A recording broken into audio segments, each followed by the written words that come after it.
What's good with you brothers and sisters? So this is a video I have been wanting to do for a while, and I decided that I'm going to go ahead and do it today. So before I start, the first thing I want to say is this is a video that's intended for my budget-minded people. If you're kind of on a budget and you're trying to build up your collection, this video is for you. Now, on the other side of that, if you're kind of rolling in dough and you got it like that, this video probably isn't going to pertain to you none whatsoever.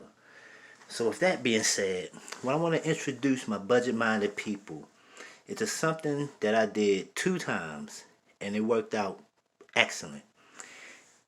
On one end you got buy a rifle. You go to the store, you order it, and you buy the whole rifle and you get the whole rifle. That's what I did with this Eagle Arms 223 Wild. I just bought that straight from the store.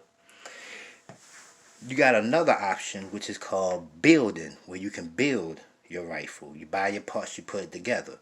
That one I have not yet done yet. What I'm going to introduce you to is kind of a mixture of them two, which is called creating your rifle or your AR pistol. Let me explain to you. I'll start with this one at the top. So this right here is my M16A4 Palmetto State Armory 20-inch.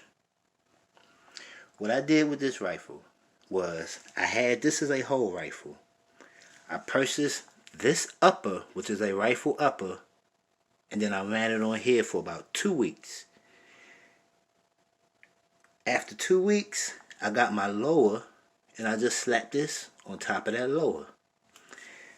With my AR pistol, what I did was, I bought my lower, then I bought this 300 black upper 2 weeks later, slapped that on top of there.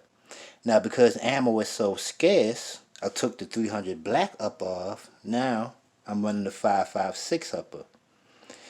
So with this little thing that I call creating, you're basically buying your lower, buying your upper, and you slapping them together.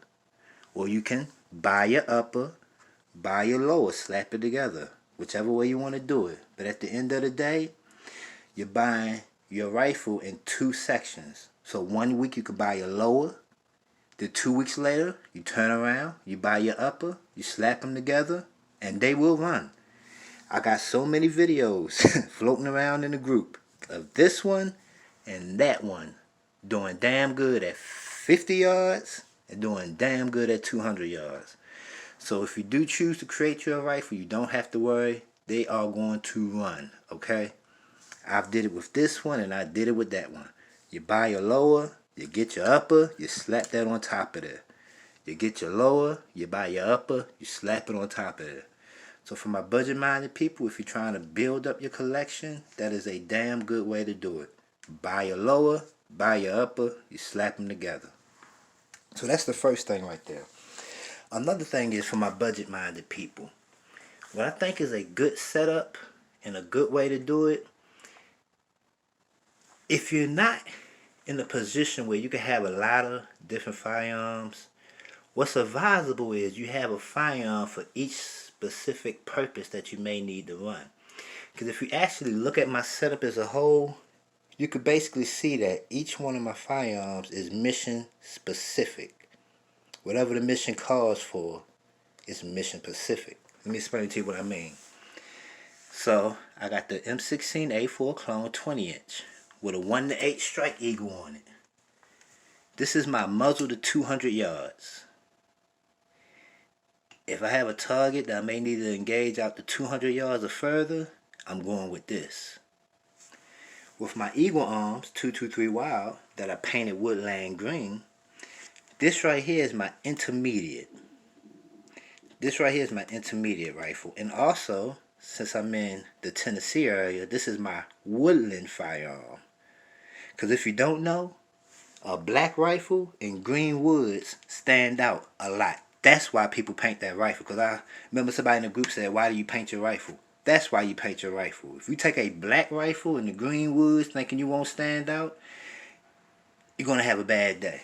So that's why I painted this green. So this is my woodland rifle. So as you see, I got my muzzle to 200. I got my intermediate do-all woodland. And then I got my CQB, home defense. Yes, 10.5 inch, 5.56 home defense. That's what I'm running for home defense, and this is like the CQB banger right here. So, for my budget-minded people, try to have weapons for specific purposes. You know what I'm saying? Because, like, if you got a 16-inch AR-15, like, maybe you should get a 20-inch instead of getting another 16-inch. You know what I'm saying? So, try to have mission-specific weapon setups. If you're on a budget, if you know you're on a budget and you know you ain't going to have 10, 15 rifles, then what's advisable, and just think about it, is have your mission-specific setup. You know what I'm saying? Let you look at it again. You can just have your mission-specific setup. You got you something you can reach out to 200 yards. I got my woodland firearm, my intermediate. Then I got my CQB right there. And I got my 300 black upper. Which, guess what I'm going to do with that? Buy a lower and slap that motherfucker right on top of that lower. And when some ammunition come in, there we go, right there. And as you can probably see, I am not much of a handgun person. I got the CZ-P07, I got the CZ-P10F. You know, if I have a threat that need to get dealt with, you're going to see one of those right there. More preferably, right that one right there. Yeah, that's one that's going to get rid of you quick. But yeah, man, that's just something for y'all to think of, man. Take that into consideration, man. If you know you're on a budget and you know you can't have a lot of firearms, try to have your good mission-specific setup. And don't forget, man, you can buy a lower, buy a upper, slap them together, and it'll run. Y'all be safe, be blessed, man. Just take into consideration, man. Because it worked out pretty damn good for me, man. I'm out.